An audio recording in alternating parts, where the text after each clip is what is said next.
Place au parti pris. Pascal Roux, vous restez autour de la table. Abdou Chalmani nous rejoint pour son parti pris international. Mais c'est vous qui commencez route et vous rebondissez d'une certaine manière sur ce sujet. En tout cas sur le sujet des sondages. Parce qu'on a l'impression que quel que soit le sondage aujourd'hui, quand le résultat bouscule, quand le résultat déplaît parfois, c'est aussitôt l'instrument de mesure et vous dites casser le thermomètre ne guérit pas la fièvre. J'ai été frappée en effet par la réaction de rejet de 2 sondages. Alors évidemment, ils portent sur 2 sujets sensibles. La pratique religieuse de l'islam d'une part et l'antisémitisme à l'université d'autre part. Et dans les 2 cas, c'est vouloir casser le thermomètre au lieu de guérir la fièvre, et je vais vous dire c'est quasiment du retour à une forme d'obscurantisme. Alors chronologiquement, c'est l'étude sur la pratique religieuse conduite par l'IFOP que nous avait détaillé Anne Rosencher sur ce plateau qui avait créé la première polémique. Vous vous souvenez, ce sondage établissait notamment qu'une pratique plus rigoriste de l'islam par les jeunes, 52% des jeunes de moins de 25 ans placeraient la loi religieuse avant les lois de la République par exemple. Mais attention, cette étude elle établissait aussi que le port du voile augmentait chez les jeunes femmes, mais qui diminuait dans les plus anciennes générations. Mais ça, personne ne l'a retenu, vous voyez. En revanche, on a vu 2 députés LFI qui se sont déchaînés pour dénoncer ce sondage, le qualifier de sondage taillé sur mesure pour fabriquer de la suspicion, de la stigmatisation et de la division. Et l'IFOP a été obligé de réagir. Plainte contre ces 2 élus. Selon Frédéric Dabi, une cible a été mise sur le dos de ces équipes qui répètent que l'enquête a été effectuée sans a priori, en respectant scrupuleusement les outils méthodologiques habituels, c'est-à-dire qu'il a été fait sur 14 000 Français interrogés et au total 1000 à peu près personnes se déclarant musulmanes. Et par téléphone, c'est important de préciser que c'est pas téléphone, c'est pas Internet derrière un écran, donc ça a été un rapport direct avec les sondés. Dans le prolongement de nombreuses études réalisées depuis 30 ans, il a repris 80% des questions issues de précédentes enquêtes pour des titres aussi divers que Le Monde, où a été publiée la première enquête qui portait sur les mêmes questions, Le Nouvel Obs sous la Croix, et le même panel avait été utilisé par la Grande Mosquée de Paris sur le racisme anti-musulman, et là personne n'a contesté ni le panel, ni les méthodes, ni rien du tout. Au passage, Yanis Roder, qui est une personnalité très intéressante, remarque dans un article du Point que l'école n'a pas attendu les sondages pour constater la montée de l'islamisme radical. Premier sondage donc, bis repetita, avec un sondage sur l'antisémitisme commandé par le ministère des Universités. Il s'agit, je cite, de quantifier le phénomène auprès des étudiants d'une part et des professeurs d'autre part. Il y a donc 2 études qui ont été lancées, celle auprès des étudiants avec un institut Ipsos et celle auprès des professeurs avec l'institut IFOP. Et les questions, elles sont faites par les chercheurs du CEVIPOF, c'est-à-dire le Centre d'études de la vie politique française, qui est un institut qui est créé depuis 1960, qui travaille avec le CNRS depuis 1968, dont l'expertise est indiscutable et indiscutée jusqu'à aujourd'hui. Et ces questions-là, c'est avez-vous été témoin d'actes antisémites ? Quand vous pensez à l'antisémitisme, diriez-vous que les Juifs ont une part de responsabilité ? Et il y a aussi les questions qui sont posées depuis 1945 en France. De quel parti politique vous sentez-vous le plus proche ou duquel vous sentez-vous le moins loin ? Bon. Donc à partir de là, on a l'association France Université, qui regroupe plusieurs présidents d'université, qui refuse de relayer ce sondage auprès des professeurs et des chercheurs. Celui sur les étudiants se passe très bien, 3000 étudiants ont déjà répondu. Et puis, syndicat, le SNESUP, syndicat des professeurs et des chercheurs, qui dénonce un questionnaire qui pêche par la confusion, l'orientation des réponses souhaitées, l'illégalité sur les convictions politiques et religieuses des agents de la fonction publique sur leur autorité de tutelle, sans garantie réelle d'anonymat.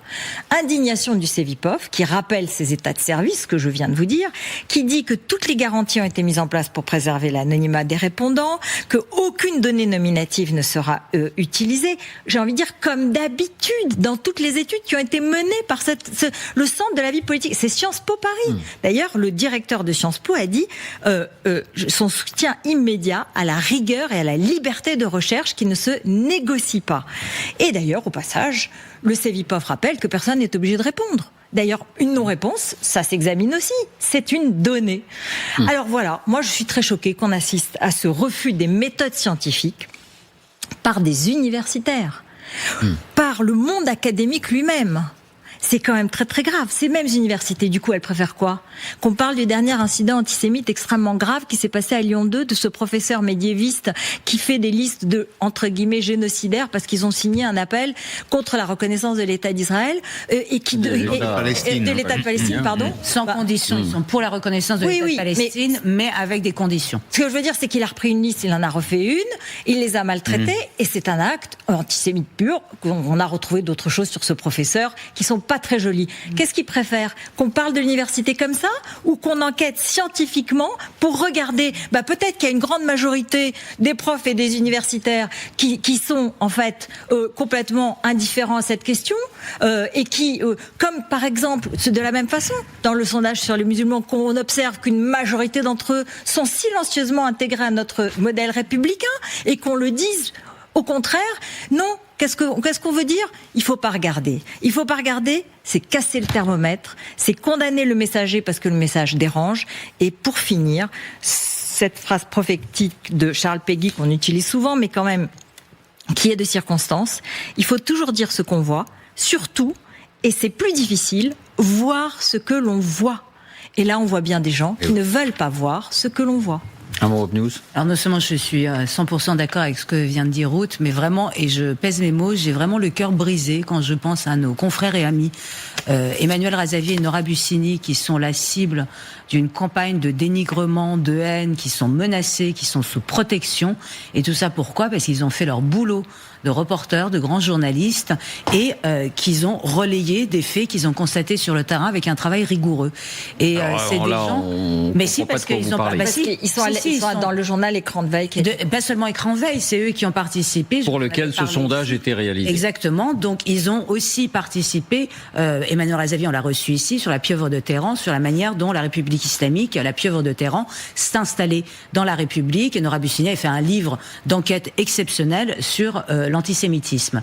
Et tout ça est mélangé avec ces sondages, et ça fait plusieurs semaines qu'ils sont la cible, mais vraiment de haine et de dénigrement de leur travail. Et vu les risques qu'ils prennent, je trouve ça assez hallucinant. Abnous, vous nous parlez dans quelques instants de ce qui ressemble à une fable au Brésil, le putsch et le fer à souder. Vous nous expliquerez. Mais d'abord, votre parti pris économique, Pascal. Fnac Darty, Pékin en embuscade, parce que c'est vrai que brusquement, on découvre que la Chine devient un actionnaire important de ce qui représente un joyau national. Enfin, c'est un cliché, mais un élément de patrimoine. Non, vous avez raison. Le mot est juste. Alors, on a d'un côté Fnac Darty, deux distributeurs français qui sont très emblématiques. La Fnac est créée en 1954 par Max Thérèse et la Fédération nationale d'achat des cadres. Gamin, j'allais acheter mes premiers appareils photo en haut de la rue de Sébastopol. C'était la première Fnac, ça s'appelait Fédération nationale d'achat des cadres. Et cette enseigne rachète Darty en 2015. Darty, je vais pas vous le chanter, mais on l'a entendu à la radio des matinales et des matinales, c'était le contrat de confiance. Et de l'autre côté, donc, un géant chinois du commerce en ligne qui s'appelle JD.com, troisième plateforme chinoise après Alibaba et Temu. Donc, c'est vous dire que c'est du solide. D'ailleurs, quand on compare les chiffres d'affaires, on voit que le match est relativement inégal. Il y a 8 milliards d'euros de chiffre d'affaires pour Fnac Darty et 148 milliards d'euros de chiffre d'affaires pour JD.com. Alors, en fait, JD.com s'est lancé dans une stratégie de croissance externe et vient de racheter un des actionnaires de Fnac Darty, qui est une société allemande et par voie de conséquence, donc, va devenir un des actionnaires de référence de Fnac Darty. C'est une entreprise récente, JD.com. Ouais, le chiffre d'affaires est significatif, mais créé en 1998, au départ, c'est une boutique. C'est une boutique quelque part en Chine qui vend du matériel informatique. Et puis, on l'a souvent dit, croissance du marché chinois, développement le pouvoir d'achat se déploie dans le pays, une classe moyenne qui naît, etc. Et puis cette entreprise, elle prospère très rapidement. Et donc on a là une prise de participation qui inquiète. Pourquoi ? D'abord pour des raisons économiques, parce que Fnac Darty, c'est une double enseigne du patrimoine français, comme vous l'avez dit. C'est 30 000 salariés.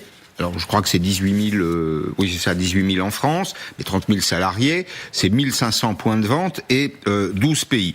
Alors c'est aussi le premier vendeur de livres. Le livre est quand même pas une marchandise comme les autres, hein. En France c'est important, et c'est une entreprise. Deuxième élément, qui est assez peu souvent évoqué, qui a un fichier client qui est considérable. Or ça intéresse évidemment les acteurs entrants sur le marché européen. Vous avez un fichier très qualifié, nom, prénom, adresse, habitude de consommation. Ça a une vraie valeur. Alors, malgré tout, Fnac Darty peut avoir à gagner, parce que vous avez affaire là à une entreprise qui est championne du monde de ce qu'on appelle le commerce ubiquitaire, qui est championne du monde du digital, qui sait comment on fait du digital. Or, c'est le principal levier de croissance aujourd'hui, le digital, y compris d'ailleurs pour Fnac Darty. Les magasins sont des navires amiraux, mais il y a Fnac.com, il y a Darty.com, etc., qui amène de la clientèle, qui apporte du volume d'affaires. Donc et du savoir-faire peut-être. Du savoir-faire absolument dans ce domaine. Nous on a en France une espèce de génie du commerce quand même entre les points de vente et puis le digital. Alors les craintes, c'est quelles seront les exigences de JD.com en matière de droit de vote. Pour le moment, Bercy regarde la situation et a quelques exigences additionnelles, dont une notamment qui serait de ne pas de geler le capital de l'entreprise. C'est-à-dire que JD.com ne pourrait pas souscrire à une augmentation de capital. Ça, c'est quand même très livresque. On ne sait pas ce qui va se passer dans 4-5 ans. Mais pardon Pascal, on n'imagine pas que l'actionnaire chinois influence la direction pour vendre plus de livres chinois ou de la propagande chinoise ou que sais-je encore. Non, mais du petit matériel électronique, oui, de ce qu'on appelle le petit électroménager, bien sûr. Oui, ça peut être... enfin, autour de la table d'un conseil d'administration, on discute de tout ça. Et puis, David, qui vous dit que le premier actionnaire Kretinsky restera pour l'éternité ? Derrière, vous avez un pacte d'actionnaires. Le pacte d'actionnaires, il donne une priorité à ceux qui sont déjà dans la géographie du capital. Donc il faut observer tout ça. On regarde ce que fait la Chine, avec l'automobile, avec le tourisme, avec les terres rares, et on se dit donc que c'est bien d'être vigilant malgré tout.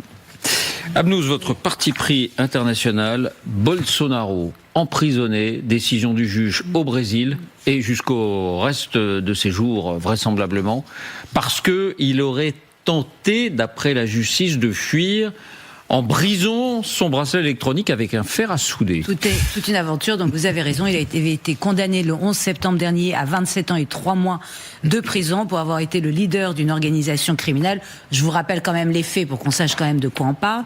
Il n'y a pas l'ombre d'un doute sur sa condamnation. Le plan, les faits reprochés, c'est le plan poignard vert et jaune qui prévoyait de tuer Lula, le président, mais aussi Geraldo Alckmin, son vice-président, et le juge Alexandre de Moraes. La découverte par les enquêteurs d'un projet de décret qui aurait effectivement annulé les résultats des élections de 2022, et le chef de la police routière fédérale, partisan de Bolsonaro, qui avait tout fait pour empêcher les électeurs de gauche dans le fief de Lula d'atteindre les urnes. Et c'est pas tout. Les émeutes du 8 janvier 2023, qu'on a énormément rapproché du 6 janvier, l'invasion du Capitole, directement encouragée par Bolsonaro. Alors le plan, s'il a échoué, c'est que le haut commandement militaire n'a pas suivi. C'est dire à quel point Bolsonaro, il a été prouvé qu'il était prêt à aller jusqu'au bout. Donc, je vais vous le redire, parce qu'on ne s'en lasse pas et que c'est une réalité, il faut répéter, Bolsonaro est un voyou, mais là, il vient de virer voyou pathétique. Ça arrive assez régulièrement. Dans la nuit du 21 au 22 novembre 2025, il a signé à résidence depuis août avec un bracelet électronique. Eh bien, il a tenté de briser son bracelet électronique avec un fer à souder. Là, vous allez me dire, bon, il a fait une tentative, c'est un peu pathétique, mais enfin, pourquoi pas. Mais c'est les explications, on tombe dans le grand guignol. Alors, d'abord, il a affirmé l'avoir fait par curiosité. Voilà, ça arrive. Ensuite, il invoque, accrochez-vous, une paranoïa due à un mauvais mélange de médicaments. Et enfin, il prétend avoir eu des hallucinations selon lesquelles il avait un dispositif d'écoute dans le bracelet. Il y a peut-être de l'écoute de toute façon, puisqu'il a signé à résidence. Le juge de Moraes a balayé évidemment ses explications, ordonné son placement en détention provisoire pour risque élevé de fuite, parce qu'il y avait une manifestation organisée par son fils Flavio, et qu'il aurait pu en profiter pour aller se réfugier dans une ambassade étrangère. Et le tribunal suprême fédéral, quelques jours après le 25 novembre, a confirmé que tous les recours avaient été épuisés et qu'il allait faire ses 27 ans et 3 mois de prison, ce qui est heureux. Seulement, moi je vois quand même quelques problèmes. Et ce n'est pas le fait que ce soit un voyou et que cette prison soit méritée. D'abord, le juge Alexandre de Moraes, il cumule quand même des rôles qui sont inadmissibles dans n'importe quel état de droit. Et quand on met un type comme ça en prison, vaut mieux respecter toutes les règles. En l'occurrence, c'est le juge chargé de l'enquête sur Bolsonaro, mais c'est aussi l'une des cibles du complot poignard vert et jaune, et il prend des décisions unilatérales sans vote ni délibération collégiale de la Cour suprême. Il est juge et parti. C'est-à-dire que concrètement, il a fait le boulot, le job tout seul. Tout le monde s'est plaint à la Cour suprême et il n'y a pas, loin de là, que des pro-Bolsonaro. Il n'y a absolument pas eu de vote. Il a pris ses décisions comme un grand en appelant le copain Lula. Ce qui explique qu'après la condamnation de Bolsonaro, Lula s'est déclaré, je cite, fier de la Cour suprême du Brésil pour sa décision historique. Ok, je comprends. Le type, concrètement, parlons familièrement, il a voulu le bouter. Donc, il soit content, d'accord. Mais c'est quand même le président en exercice. Et se réjouir comme ça, en jouant des claquettes de la condamnation de son opposant politique, moi, je trouve que ça fait pas très sérieux. Et ce que le juge de Moraes et Lula, ce jeu politique devient discutable à partir du moment où il continue à enfoncer le Brésil dans cette idée que la justice n'est là qu'au service du pouvoir. Je rappelle que Lula a été condamné en 2018 pour corruption. Et que le juge qu'il avait condamné, c'était le juge Sergio Moro, qui est ensuite devenu le ministre de la Justice de Bolsonaro. Non mais, je veux dire, si à chaque présidence qui change, il y a un juge qui est au service du politique, on va pas s'en sortir. Mais que les choses soient claires. Un putschiste assassin et un juge politisé qui défend la démocratie avec des méthodes douceuses, on est d'accord, c'est inconfortable. Le choix est pas symétrique. Là-dessus, on est d'accord. Bolsonaro qui mérite la prison, qui est un voyou, c'est évident.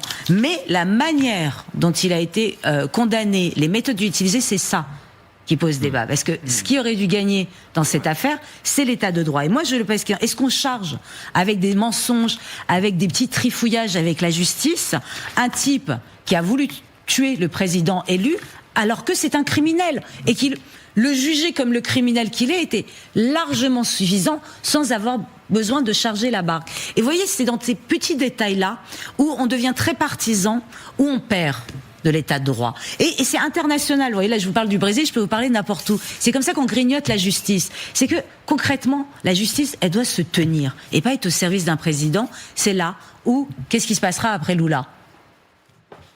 Merci à vous trois pour ces partis pris. La fin ne justifie pas les moyens. Jamais. On vous entend.